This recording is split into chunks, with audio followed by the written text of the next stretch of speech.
Après un coup de mer ce lundi, jour de l'ouverture officielle de la pêche aux oursins, l'heure est enfin à la première sortie, direction l'île Saint-Honorat où chacun a son coin bien gardé.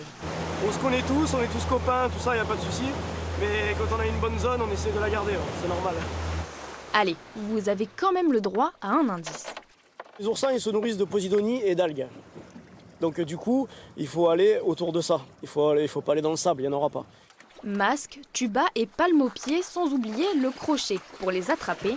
Dans les Alpes-Maritimes, la pêche aux oursins n'est autorisée qu'en apnée. Après 1 heure dans l'eau, le résultat.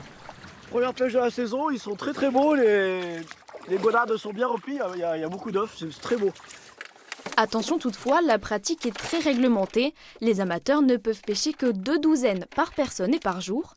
Et tous doivent se plier à la règle du calibre minimum. C'est 5 cm hors piquant, donc il faut respecter la taille. Et nous les professionnels, on peut avoir des PV et les restaurateurs aussi peuvent avoir des PV. Donc il faut vraiment qu'on contrôle un par un les oursins à la sortie de la pêche. Ça prend 10 minutes, mais au moins on est tranquille. Voilà, celui-là il est juste, celui-là.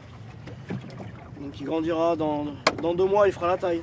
Aujourd'hui, Sébastien a récolté 25 douzaines d'oursins, juste la quantité qu'il vendra aux restaurateurs et dans sa poissonnerie, une manière d'éviter le gaspillage et de préserver les ressources. L'oursin il reste vivant 3 jours, et dès qu'il sèche, il perd ses épines et il meurt pour rien.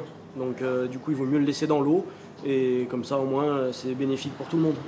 Comptez 15 € la douzaine pour déguster des oursins sur vos tables de fête. Eux n'ont pas attendu, sous l'eau, c'est déjà Noël.